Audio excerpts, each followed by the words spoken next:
Welcome to the Free Kick Podcast. My name is Todd, and your Philadelphia Union have bounced back from last weekend's loss to Nashville to defeat St. Louis City 1-0 in the Bradley Carnell and Indiana Vasilev derby. And it wasn't as cold as I thought it was going to be at Subaru Park. And maybe that's because of the Union coming out firing on all cylinders in the first half and seeing the Union, I don't want to say get robbed, but Ben Lund definitely played out of his mind last night against Philadelphia and kept St. Louis in the match all night. And then obviously we get to the second half where I feel like was probably the most boring Union game I feel like we've had in a while. Just looking at the second half performance, just with 3 shots each, I think each team had.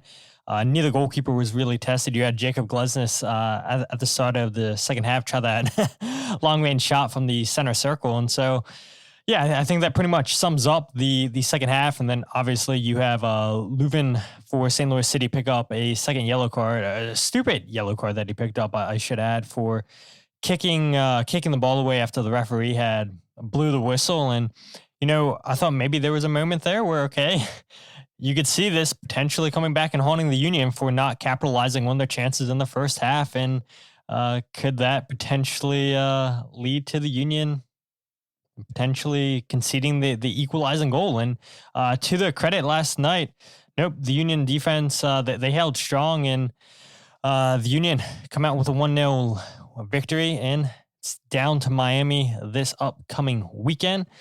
And I'm not going to lie, guys, feels a little bit strange, as you guys can see. We're almost 3 minutes into the podcast. I haven't brought any guests in. I haven't told you guys, we have a guest coming in because we don't have anybody tonight. This is a first time in a long time solo episode from me, going back to my old roots, so to say, with Jose traveling back from Seattle, which, by the way, I don't know if anybody has read Jose's match recap or match report from the Chicago Fire Vancouver Whitecaps game, but another outstanding article from Jose on MLSsoccer.com. Shout out Jose, and we'll see. Do we get Jose on for Into Miami? Maybe not. But regardless, this St. Louis City game, good result for the Union. And I'm going to need you guys' help tonight with the comments coming in live on YouTube and on Twitter, as we are always broadcasting live. And so I appreciate just you guys always checking in every single episode whenever we go live. And I did want to mention one more thing. So we're at 293, and this is the last time I'll plug something and ask for you guys to go ahead and do me a favor. But we're at 293 subscribers on YouTube. And I give a shout out to Union Reddit a couple of weeks ago, and everybody on there just kept recommending the podcast, and because of that, the subscribers on YouTube had kept going up and up and up. So I want to make it a goal to get to 500 subscribers by the end of this 2025 MLS season. I do think it's possible. With your guys' help, we can definitely get there. So for all the support you guys are giving me, I appreciate that. Ricky says Todd looks lonely. Yeah, a little bit, right? A little bit awkward doing a solo show and live too. I think this is the first time I'm doing a solo show live. Maybe not, but yeah, absolutely love the support. A lot of good comments coming in here from you guys. I'll bring them up. Shaggy says St. Louis keeper was insane with some of those saves. Absolutely, and I'm sure we'll talk about his performance more so tonight. Lexi Boom Boom says it was crazy to see Nate in the midfield.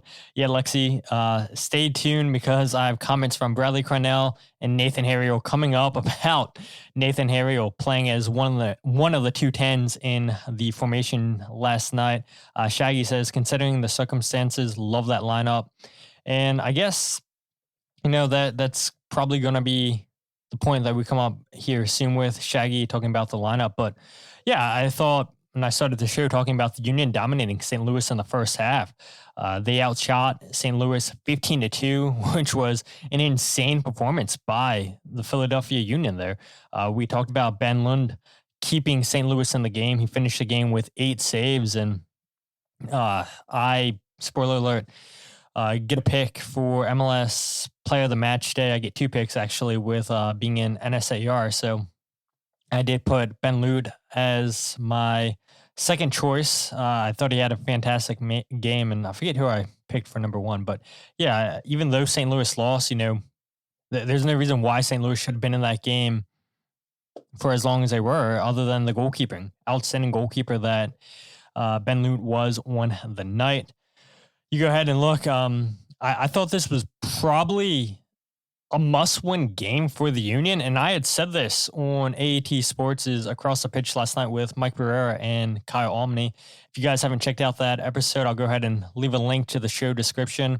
As always, common reminder for you guys that Mike and Across the Pitch go live every single game, post-game show, and so fortunately, lucky enough, Mike said, hey, come join me, and shout out to Mike for holding down that show for like 35 minutes until Kyle and I got done with player interviews, Bradley Carnell's press conference, and we were able to join Mike and close it out from the cafeteria in Subaru Park. But yeah, I thought this was a must-win game for the Union because they have Inter Miami this upcoming weekend. Then they have Orlando City at home. Then they go away at New York City. And then they come back to Subaru Park against Atlanta United. And this schedule doesn't get easier for the Union.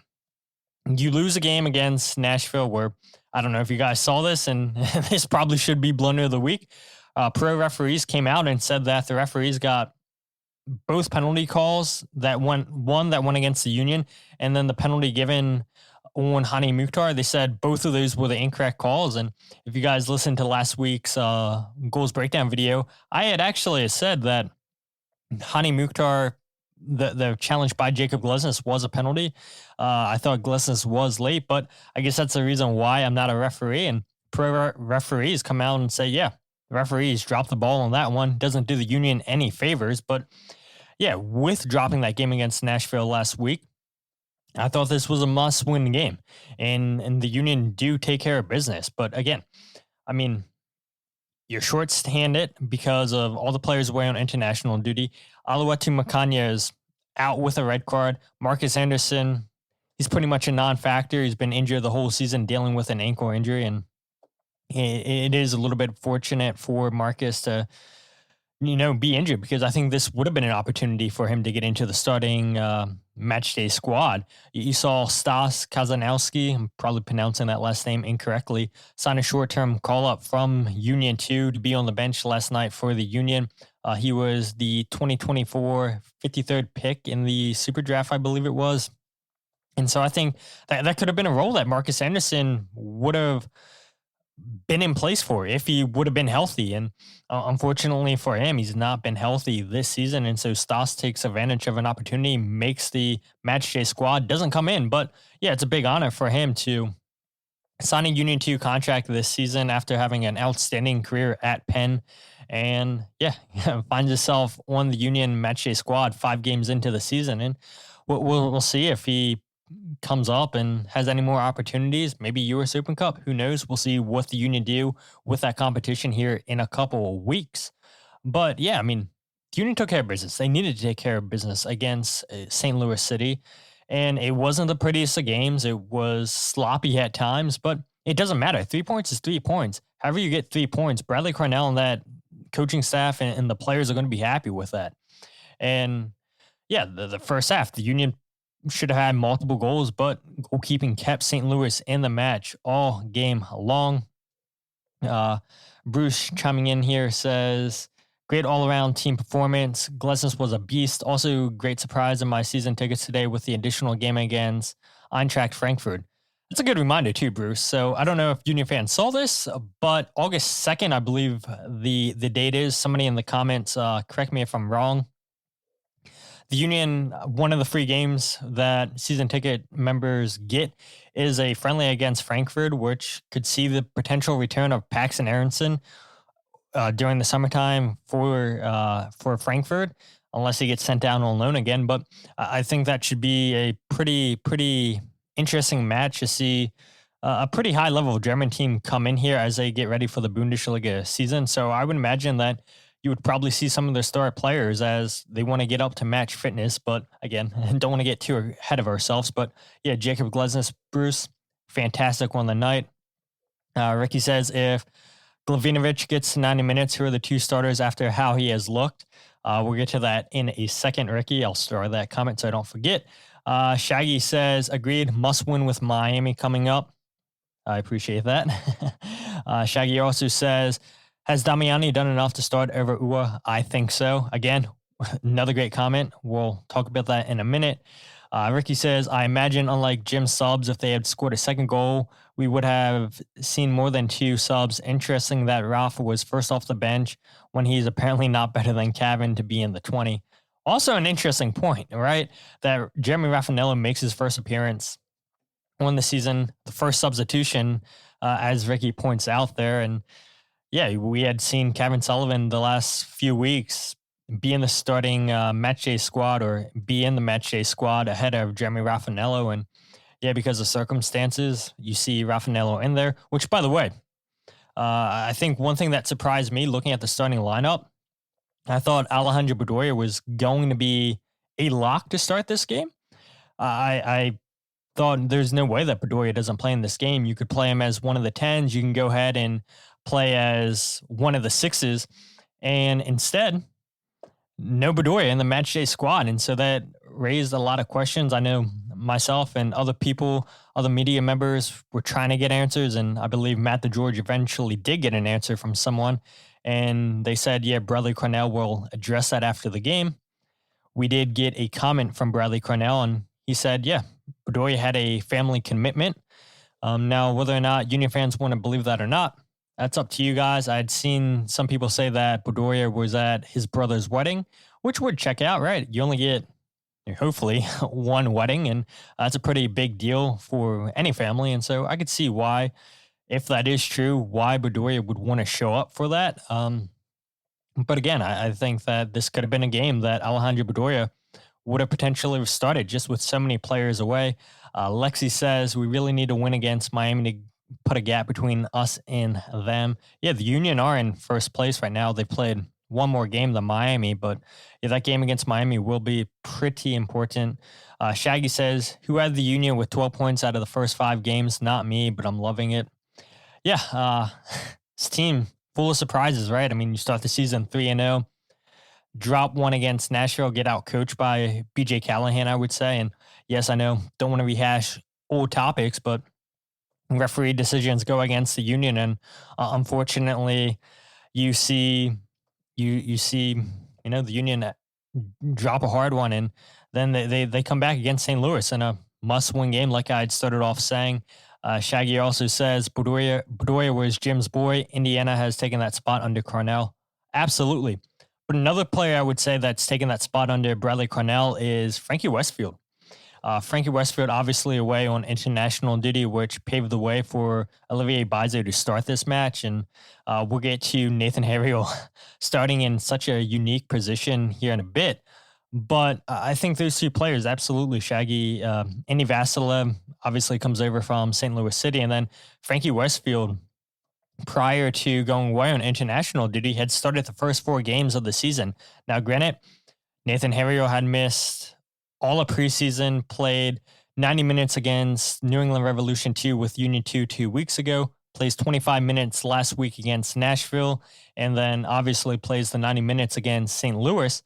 But Frankie Westfield's definitely earned his spot. I don't want to take anything away from Frankie Westfield, and I mentioned Olivier Bizot.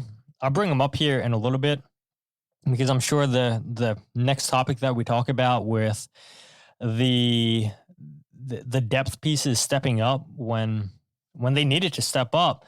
A lot of questions, I think, a lot of good questions, but yeah, you see a lot of players step up, and I guess let's go ahead and just talk about that, where the lineup was so surprising with you see Nathan Harriel. It looked like he was going to be one of the 3 center backs, and I had a lot of questions. I said, why are we going with 3 in the back with Ian Glavinovich and Nathan Harriel, and then Bizot and Wagner as the 2 wingbacks? But then when this game starts, that wasn't the case at all. The Union stick with their 4-2-2 formation and play Nathan Harriel as one of the 2 6s, which was a huge shock. Olivier Bizot getting a start. maybe a little bit of a shock too. I would have expected Nathan Harriel to be the starting right back, but and Bradley Carnell talked about how Nathan Harriel actually was key to stopping how St. Louis City wanted to play, how they've been playing this season. I'll play that clip here in a bit, but again, just going back to how the Union started the first half in this game, outshot St. Louis City 15-2 in the first half, finished the game with 18 shots, which was the second most that the Union have had on the season so far. They had 19 against New England Revolution a few weeks ago, which oddly enough, too, both of those games where the Union took 18 or more shots wind up seeing the Union have a clean sheet. Andrew Rick gets his second career clean sheet, first of the season, filling in for Andre Blake, who's away on international duty, which I don't even have it in front of me when Jamaica plays again. But all the players, I saw some people talking about this on social media, asking, will the players be back for the Inter Miami game? All players from international duty will be available for that Miami game. Fingers crossed nobody gets injured while away on international duty. But yeah, I mean, pretty much going to have a full strength Union squad against Inter Miami. I know there's question marks surrounding Messi. He got injured.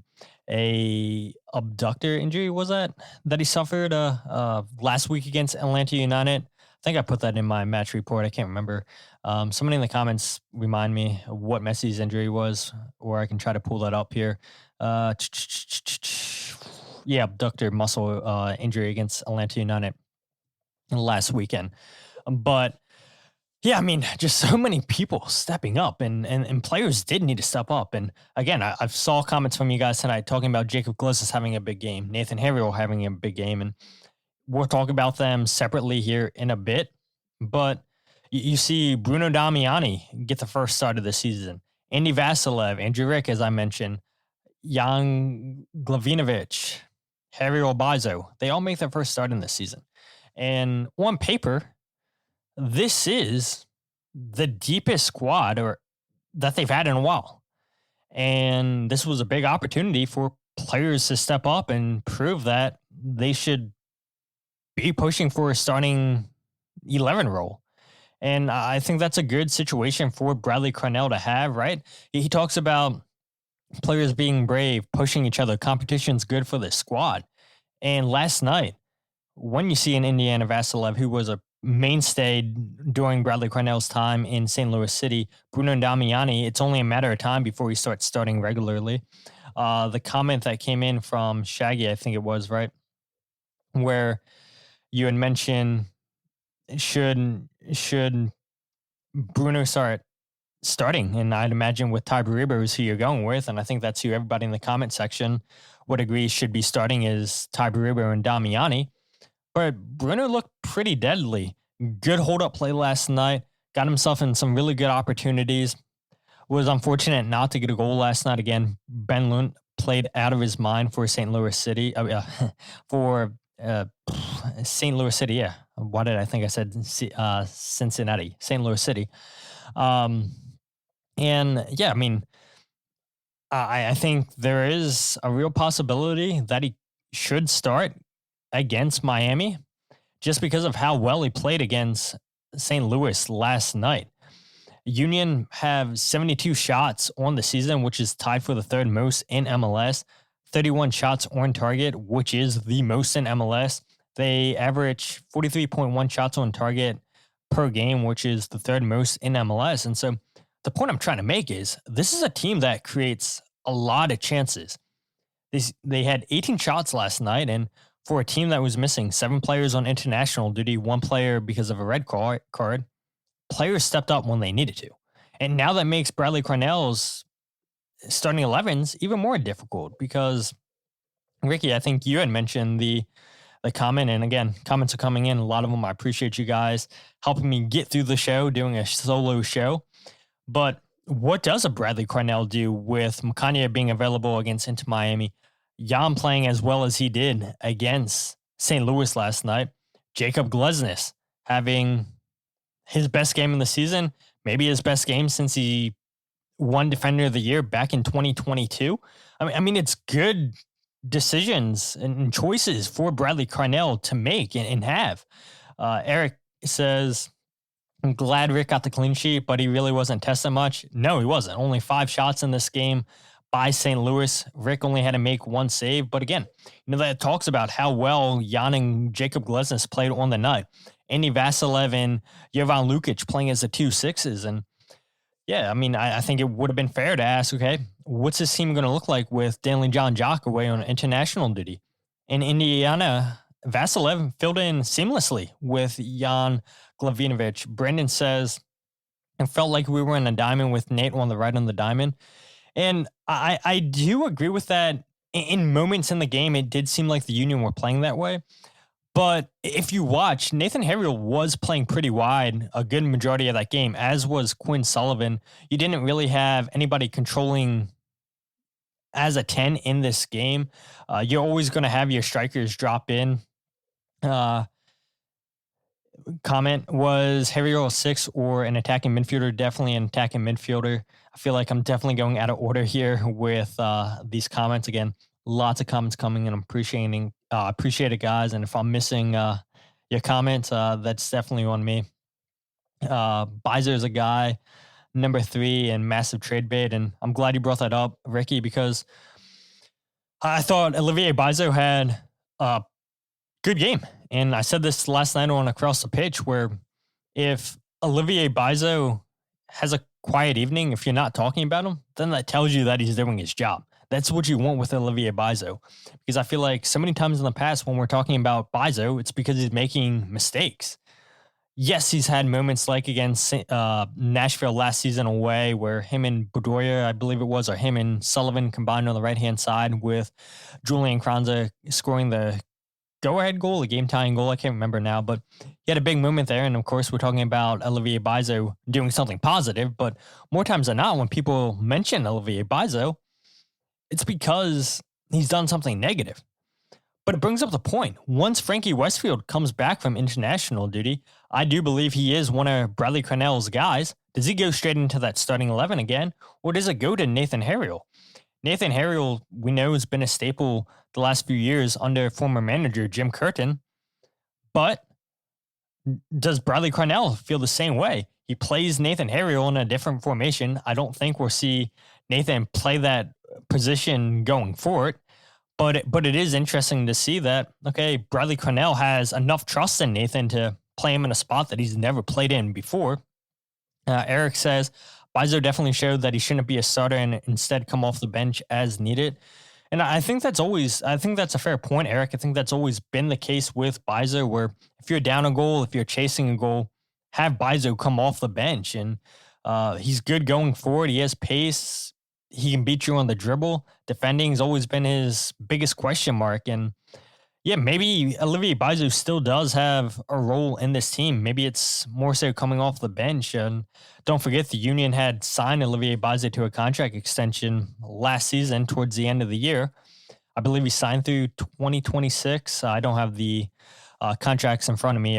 When I have the first clip, I'll go ahead and look that up. But regardless, you have 3, I would say, starting capable right backs on this roster right now. And do you really need 3 starting right backs? Yes, Nathan Harriel is pretty versatile, where he can play as a left back, he can play as a center back, and apparently as a number 10 now. So maybe you do still keep on a Olivier Beiser, but if the Union get a good enough trade offer, then I think that you got to consider potentially trading him if the offer is good enough.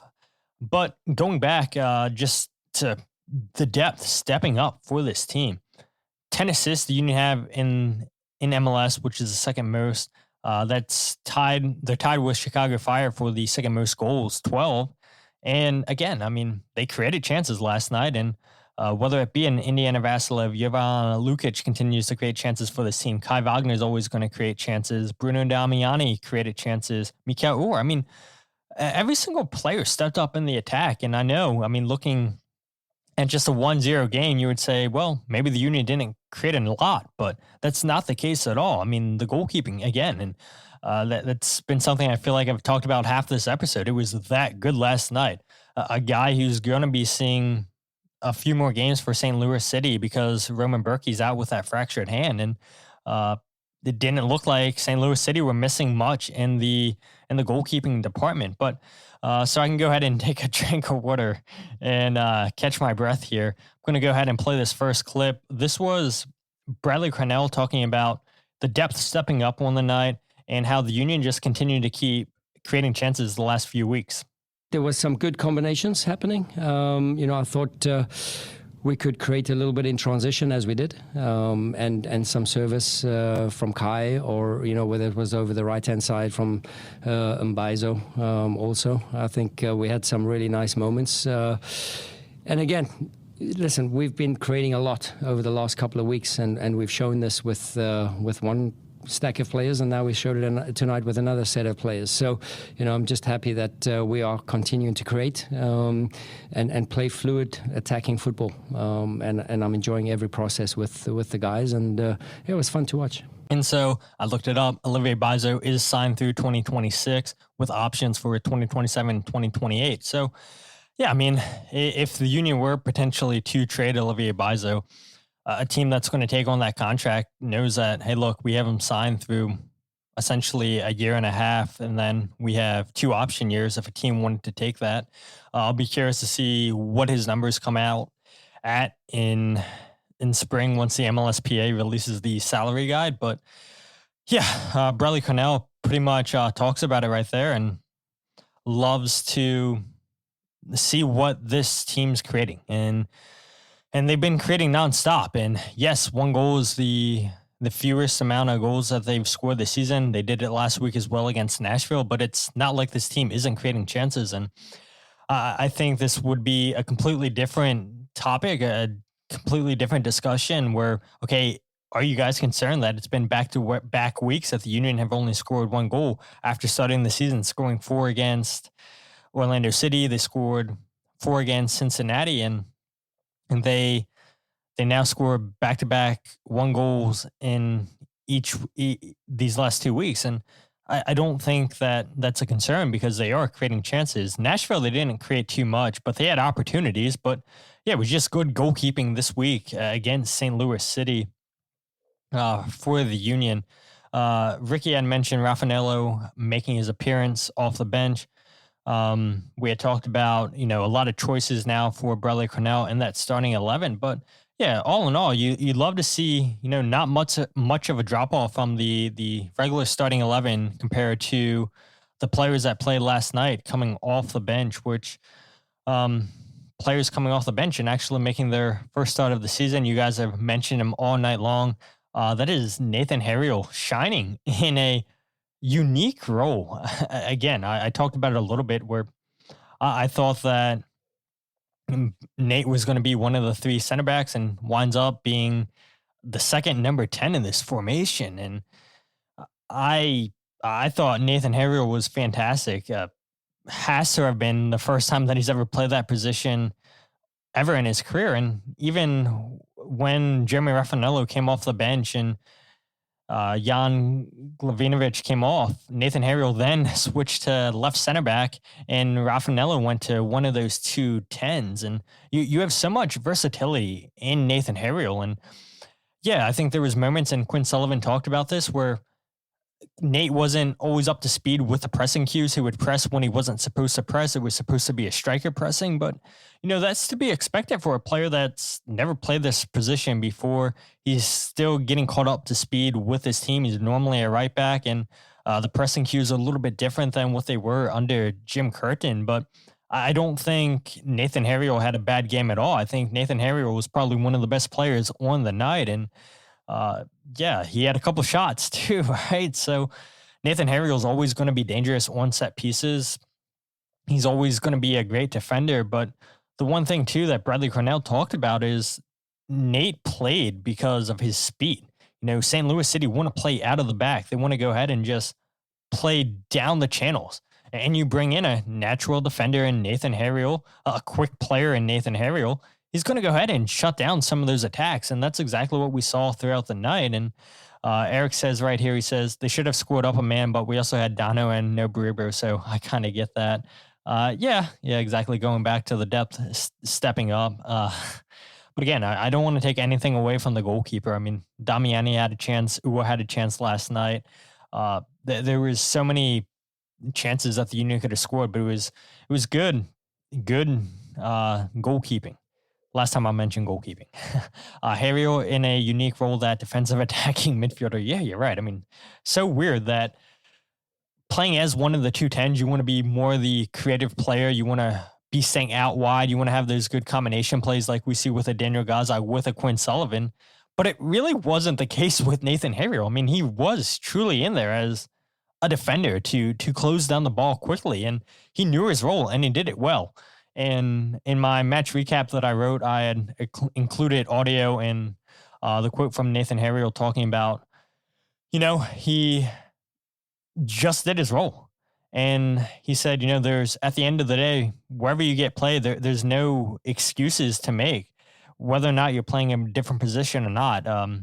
Talked about how it's nice to know that Bradley Carnell trusts him in his second game back too with the first team this season. And I think that speaks highly of where Bradley Carnell rates Nathan Harriel to say, hey, look, I'm going to start you over a Kevin Sullivan, over a Jeremy Raffanello, more attacking players, more players that I think would be suited to play as that second number 10. But again, Bradley Carnell knew what St. Louis City's strengths were, and he wanted to go ahead and do everything he could to take those away. And Nathan Harriel also talked about after the game, he said, we watch a lot of film, which I feel like is typical in the sport. But the way that he was talking about it makes it seem like this is the most that he's ever watched in his game, his life. And it's interesting because when you're watching that much film, when you are getting all this information on your opponents, and sometimes I think that it could be a little bit overkill, but when a plan's executed as well as Nathan Harriel executed the plan that Bradley Carnell wanted, then it kind of makes Bradley Carnell and his coaching staff look like a genius, does it not?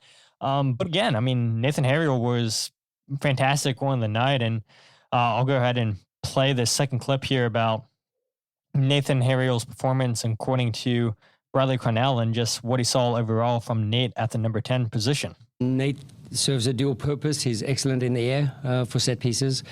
And then also just his ability and repeater sprintability, I would say. And knowing, how St. Louis want to build up and how they want to play the game. I thought it was a perfect scenario for him. And he emptied the tank. He committed to a lot. I think he had insane numbers in terms of his running data. And credit to him. He's been working hard to get back into full fitness. So happy for him and his performance. Yeah, so I mean, everything that I pretty much summed up to you guys there. I mean, just the sprinting data off the charts for Nathan Harriel. And again, you had talked about it, Ricky. I mean, did the Union potentially trade Olivier Bizo? And I don't know. I mean, you have three arguably starting capable right backs in this league. Yes, Nathan can play in multiple positions, like I said, but yeah, I mean, it was a good game from Nathan Harriel, and good to see him execute a position that he's never played before in his career. Another player that I thought that executed well last night, and you guys again brought him up, is Jakob Glesnes. He bounces back from that Nashville performance where, yeah, he was involved in all three goals that Nashville scored on the night. And I mentioned it a little bit ago that this was a performance that showed me and maybe showed some of you guys that this is why Jakob Glesnes won Defender of the Year back in 2022. And I think this was probably his best performance since those performances back in 2022. Can Jakob Glesnes stay at that level? It's yet to be determined, but I do think that it's a good bounce back for him. And especially when you have no Jakob Glesnes, you have no Alejandro Bedoya, you have no, you're two captains. And so Jakob Glesnes usually was the second captain last year for the Union when it wasn't a Alejandro Bedoya or an Andre Blake. And you needed veteran players to step up. You needed Jakob Glesnes to step up and be a great communicator for a Ian Glavinovich who was making his first start this season. Yes, I know that they had partnered each other throughout preseason and whatnot, and so they did have a little bit of chemistry coming into this game. But Jakob Glesnes really needed to have a strong game. And just going back and rewatching the game and even watching the game live. Maybe some of you guys didn't go back and rewatch the game. And in my goals breakdown video, I jokingly and said that this is pretty much the Jakob Glesnes and Ben Lewitt highlight video instead of goals breakdown, because St. Louis City had a game plan coming in. They wanted to attack Jakob Glesnes. They tried to play long balls. They tried to play through balls and try to get the forwards onto those balls. But Jakob was in the right position all night long. He's not the quickest guy, but he read the game so well last night. His positioning was top notch, whether it be interceptions, tackles, aerial duels won. He was really, really solid on the night, and he needed to be. He absolutely needed to be. And there's no moments in my mind that stick out that were too concerning from Jakob Glesnes. Yes, he had a moment, I believe it was in the first half, where he gets to the ball, he kicks it towards his corner flag, but he chases it down, keeps it in play, tries to pass the ball to Kai Wagner. It's a bad pass, and fortunately nothing comes of it. Then in the second half, it's a ball played over the top. Glesnes wins the header. It's a bad header. The St. Louis City attacker wins the ball, and then Glesnes goes and slide tackles, wins the ball back, plays it up forward to Mikael Uhre, and Mikael Uhre eventually wins a free kick for the Union. Actually, both plays, now that I'm thinking about it, were in the second half because St. Louis attacked the river end in the second half. But yeah, I mean, overall, Jakob Glesnes was really solid on the night. Shaggy says, back-to-back home games where the win played a factor. I wonder how much that win affected Quinn's shot that hit the crossbar. It's a good point, too. Quinn Sullivan came close in the first half, where probably should have made it 2-0. And yeah, free kicks are so hard to score, right? But maybe the win did play a little bit of a factor, I think, and probably played a factor in both teams not being able to play as many long balls as they wanted to. Kai Wagner's crosses weren't great on the night. I think he was 2 for 12 or something like that. Again, somebody can correct me in the chat if they want to. But overall, I think a really, really solid night by Jakob Glesnes. Eric says, with 7 players out, I do think a lot of questions from the offseason have finally been answered. Depth. And it seems like the hate Ernst got was unwarranted. He kind of looks genius at this point. Let's hope it continues. And yeah, exactly. And you guys are probably tired of me talking about this. I've talked about it so many times with Jose Nunez on the show, but so many fans are saying, well, why couldn't the Union have done this a few seasons ago or a few transfer windows ago? They couldn't. They didn't have the roster flexibility. But you have so many contracts that came off the book this past season. Jack Elliott, Leon Flock, Jose Martinez, Julian Kranza, Joaquin Torres also opened up an international spot. It allowed you to go out and make these signings that you needed to make. And more importantly, signing players that fit into a style of play. We've talked about how well Danley John Jock and Jovan Lukic have looked as the 2 number 6s. Ty Baribo, we saw it last year once he started starting for Julian Kranza. You guys were saying it. Why wasn't he playing more when Julian was still here? The Union needed a third striker, a third starting capable striker, and you had it in Ty Baribo all along. But he wasn't given his chances because, again, we heard that apparently he wasn't living up to the standards in practice. Oluwatu Makanya, who I still think is raw, but you're seeing why Ernst Tanner signed him 2 seasons ago. He's still only 20 years old, right? And so he's going to make mistakes like he did against Nashville, throwing the ball at Jacob Schaffelberg. But more times than not, he's answering the call. And yeah, he had shaky moments last year for Union too. And, you expect that with a young defender, but more times than not, it looks like the Union finally have depth. They finally have players that fit into the system, the style of play that Bradley Carnell and Ernst Tanner want to play. And you have players that want to go ahead and just understand the role that's expected of them. That's what Indiana Vasilev told me last weekend when I talked to him, that, look, this coaching staff is so good at communicating, whether you're a starter, whether you're coming off the bench, whether you're a player that doesn't even play in the match, you know your role because this coaching staff communicates so well with you. And that goes such a long way. And that's not a knock on Jim Curtin. I think Jim Curtin was a great communicator. Jim Curtin was a player's coach. But we all know that Jim Curtin had his guys. And if you weren't one of Jim Curtin's guys, you're going in the doghouse. Hello, Andres Pereira. Chris says, with our tactics, are we leaving Glesnes too exposed and requiring him to have heroic game? Um, no, I think, you know, yes, this is a style of play with Union are playing a high line. They're playing the sixes pretty high up, and you're asking your defenders to play a lot of 1v1 defending. And Jakob Glesnes isn't the quickest player, as I just mentioned, and of course he's going to get exposed at time. But tonight it seemed like, or last night it seemed like he knew exactly where to be. He was a step ahead of the attackers all night long. And so I do think if Jakob Glesnes can continue to play at that style of play, if he can play at that, I don't want to call it a 10 out of 10 performance, but it certainly was an 8 out of 10 performance, right? A 9 out of 10 performance. I don't think he was a 10 out of 10 because I feel like you need to get a goal in there to be that good. But yeah, I do think, if Jakob can just read the game as well as he did last night and be a couple steps ahead of the attackers, and I don't think those tactics are going to be too much of a factor. And it's a high risk, high reward when you play this high press system. We saw it under Jim Curtin when they would play high press, and yes, we all know that they got away from that the last couple of seasons, but you want to quickly win the ball back in the defensive half. That means you're pushing players up for it. And if you win the ball back in the opposition's half of the field, then you hope to capitalize on a quick chance. If not, then you're seeing players sprint back, and that's when you get caught out of position. How many times do we see that happen with Jack Elliott, Jakob Glesnes, Jose Martinez just tracking back out of position, and the other teams have a 3v2, a 4v3 attacking advantage, and more times than not, the Union would get called out because they would lose possession, they would miss tackles. But if Jakob can play where he's reading the game as well as he did, if he can be a couple steps ahead of the attacker, then I think he'll be fine going forward. Shaggy says one of Jim's greatest failures will always be having Anderson Donovan over Baribo.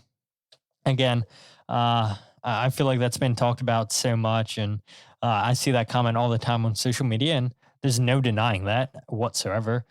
Shaggy also says, asking again, but was there an explanation of the dust-up between Carnell and St. Louis player after the game? And well, Shaggy, it's like what Blunder of the Week's going to be. Spoiler alert, Bradley Carnell did not want to talk about the incident with João Klauss.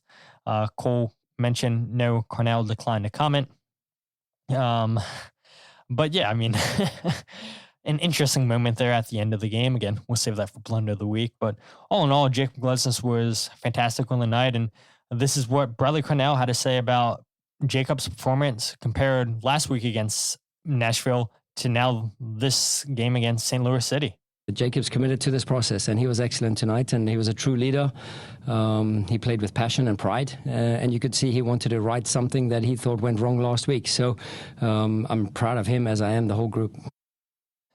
Yeah, again, just trusting the process. I think that's going to be one of the key phrases, or committed to the process, is something that we're going to hear throughout this whole season and however long Bradley Carnell's in town as the Union head coach. But it is clear that Bradley Carnell has a style of play that he wants to play. And, if you show willingness to play it, then he's going to pick you. And so far, Jakob Glesnes, does a high press system suit his style of play? Probably not. But big performance from him last night, nonetheless. All right, so as we get ready to... Oh, wait, I did actually have one more comment from Nathan Harriel talking about Jakob Glesnes' performance last night. Huge. Jakob's our leader. When Ollie's not here, when Dre's not here, Jakob's the captain. And for him to come out tonight and play the way he did tonight speaks volumes to his character and the way he plays his game. We all believe in Jakob. Last weekend against Nashville just wasn't all Jakob's fault. It's a collective team. We lose together, we win together. But for him to come out tonight was huge. Yeah, and I think that's huge there for Nathan Harriel to say, hey, look, we believe in Jakob Glesnes still. And yeah, he didn't have the best game against Nashville last week. The whole team didn't have a great game. A lot of missed chances in that game, or a few missed chances. And yeah, the referee, again, didn't do the Union any favors. But two completely different games from Jakob Glesnes from Nashville to St. Louis. And we'll see if Jakob Glesnes can continue that performance throughout the season. And if not, going back to your guys' comments tonight, Jan played a great game last night. Macanya's been solid this season. So you have three really solid options there at the center back. And if one guy seems like they're having a rough game, then Bradley Carnell is not going to be afraid to go to that bench and change some things out. And I will be curious to see with this game against Miami, does Bradley Carnell go back to the starting lineup that he's had the last 4 games of the season, or does he leave some guys into the lineup that he had this Saturday against St. Louis City? I do think Damiani should be in contention to start. I do think Nathan Harriel has done enough to justify being in the starting 11.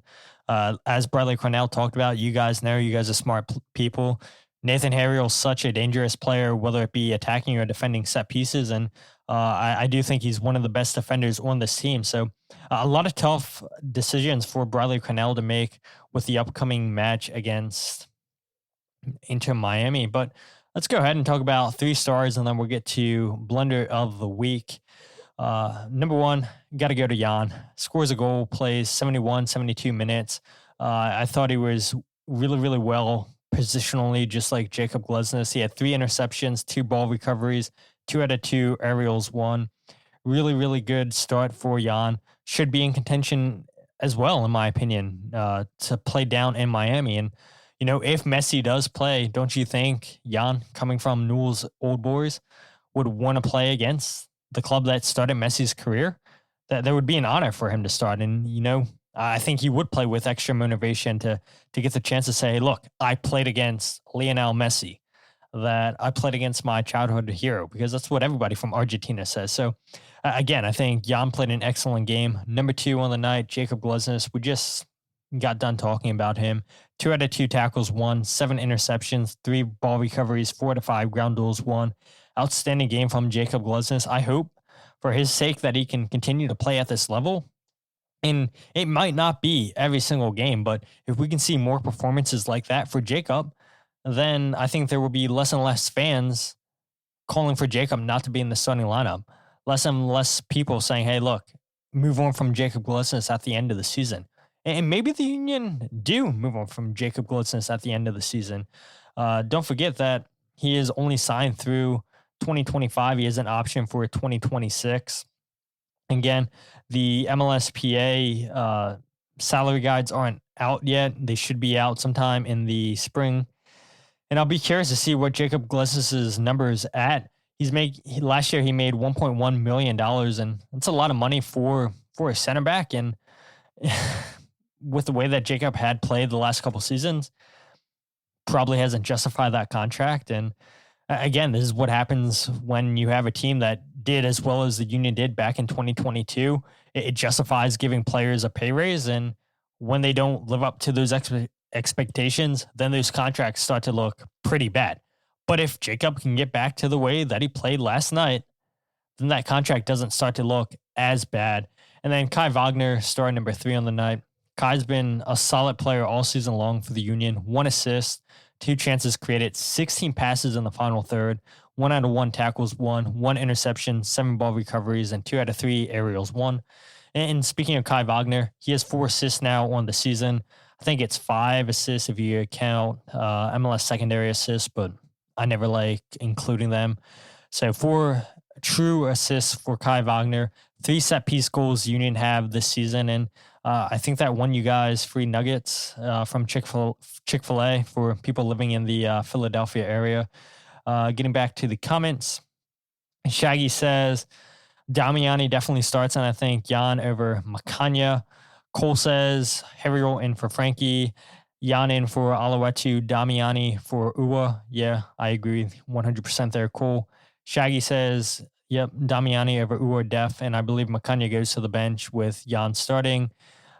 Chris says, Quinn Sullivan, number 4. Yeah, Chris, I think Quinn had a really, really solid night. I'd be curious what you guys think in the comment section. Who was your player of the game last night, your top 3 players? And I joked about this on Across the Pitch. I don't know how many people in the comment section were at the Union game last night, but the Sons of Ben voted Andrew Rick as player of the match. He makes 1 save, and that's enough to justify Andrew Rick winning your player of the match. I don't know how. I mean, it 100% should have went to to Jan last night.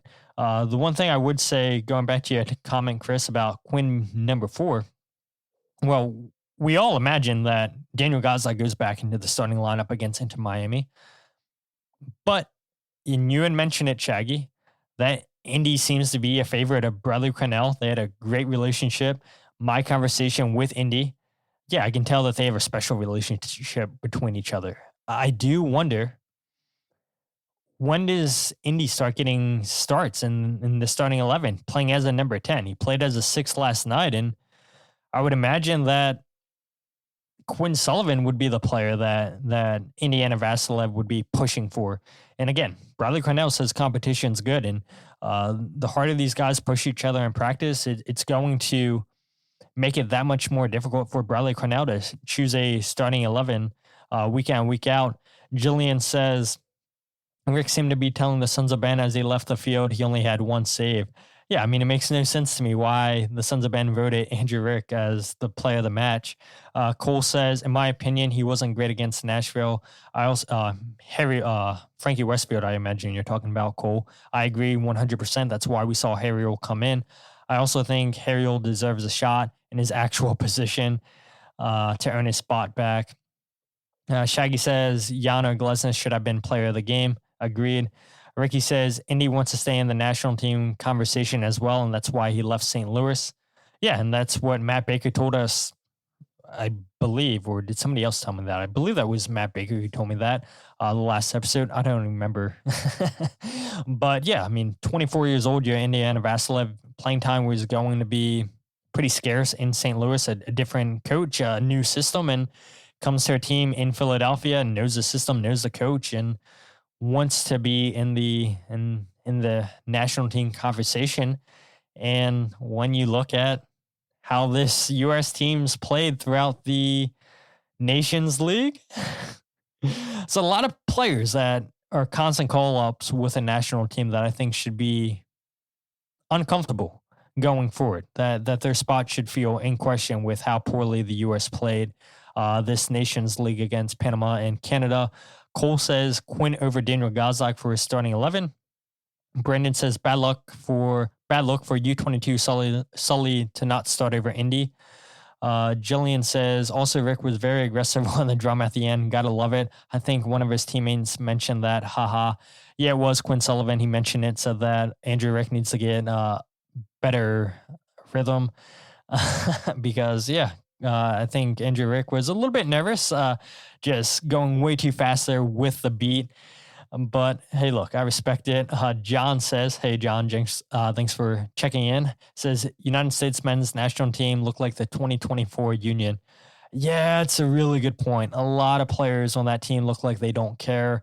Look like, hey, look, I play for a top team in Europe, or I play in Europe, and that should justify a spot. Yeah, a lot of questions need to be asked of these players, and we'll see what Pochettino does the next international break with players that he does call up, that he doesn't call up. I think Paxton Aronson was robbed. He should have been called up this national team camp. Why you called up Giovanna makes no sense to me. A player that Pochettino said that's not fully fit because he's not playing.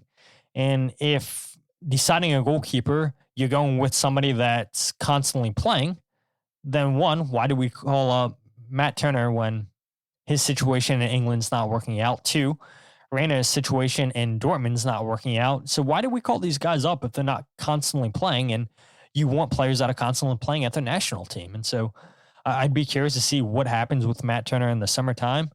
I think it could be a real possibility that he comes back to MLS. And we all know how well he played with New England Revolution, but then you're going to have some people saying, well, look at him. He failed in Europe and he should be playing in Europe. Well, look, couldn't get any starts. And it's partially his fault maybe because he wasn't as good as some of the other goalkeepers on that roster. But, at the same time,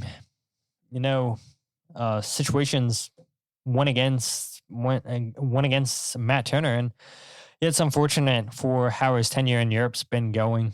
Shaggy says, after the last 2 games, every United States player position should be up for debate. Yeah, it should. Maybe that should be Blunder of the Week, obviously, honestly, for how poor the U.S. played during Nations League. But you had spoiled Blunder of the Week, Shaggy, earlier in the episode, talking about the expectation for what the issue was between João Klauss and Bradley Carnell.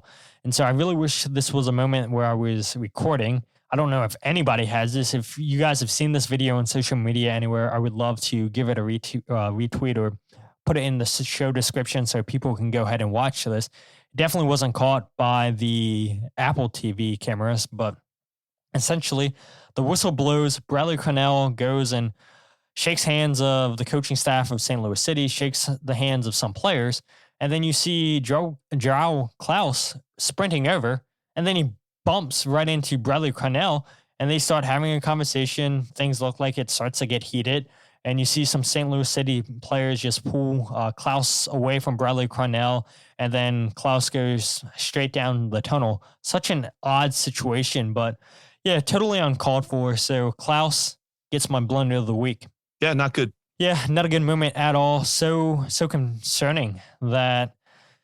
Why? I mean, yeah, it makes sense to me that you see reports that Bradley Carnell had lost the locker room in St. Louis City. And of course, there's going to be players that are upset with Bradley Carnell. Indiana Vassilev wasn't one of those players. But yeah, whether or not Klauss was one of those players who had an issue with Bradley Carnell, I mean, it still doesn't justify you going up to the coach, bumping them, and then just getting in his face and everything. It's like, you might have an issue with him, but that's not the way that you go about that. And now you make yourself look like a total jackass in front of all the fans that were there. It's like, you're not going to do anything, dude. Bumping into a coach and running your mouth, what's the point? And like I said, that's why Klauss gets Blunder of the Week. Shaggy says, yeah, I can't believe that Klauss didn't get a card for his behavior. I don't even know if the referee saw that, honestly. So again, if anybody has this video, if it's out there somewhere on social media, I would love to see it so I can include it in the show descriptions for people who did not see that moment. But I appreciate you guys joining the podcast. 117 people live on Twitter and YouTube with me. A lot of great comments. You guys made the show fly by, honestly. I thought this show would go by so slow. First time in a long time that I've done a solo episode. But you guys, the commenters, really made the show fly by. You guys are the best part about the show for Jose and I every time you guys check in. So if you guys aren't following the podcast on Twitter, Instagram, or Facebook, follow @Free Kick Pod, wherever you get your podcast, The Free Kick. Check out the YouTube channel, youtube.com/Free Kick Pod. And if you guys want to go ahead and check out my writing, goals breakdown videos, or the podcast, you can go ahead and check out thefreekick.substack.com. And I'm not sure exactly what the plan is going to be this week. Usually Battered Herons have me on the show to do a match preview for the Philadelphia Union and Inter Miami. Maybe they asked me to come on, maybe not. I am going down to Fort Lauderdale. Hopefully I can get approved for that match. It's to be determined at the moment. So we'll see what happens with that for Inter Miami. But regardless, if I get approved or not, definitely going down there. And if I got to watch the game from my hotel, then so be it. But a lot of people that I know that live down in the area that I want to go ahead and see. Happy to get away from some cold weather because it's so strange the weather we're having here. It was nice a few weeks ago, and now it's going back to super windy and chilly. And so it should be nice to go down to Fort Lauderdale. I know Kyle and Jillian Almany from the One Team We Agree On are also going down to that match. And so we'll definitely have content for you guys, whether it be from the stadium or whether it be from articles and the goals breakdown videos and just everything else and the podcast. We'll definitely have you covered for the Inter Miami game. But again, I appreciate you guys checking out the podcast tonight. You guys are the best part of the show. You guys are phenomenal. And again, let's get to 500 followers on YouTube. I do believe we can do that by the end of the season. But until then, my name is Todd, and this is the Free Kick Podcast.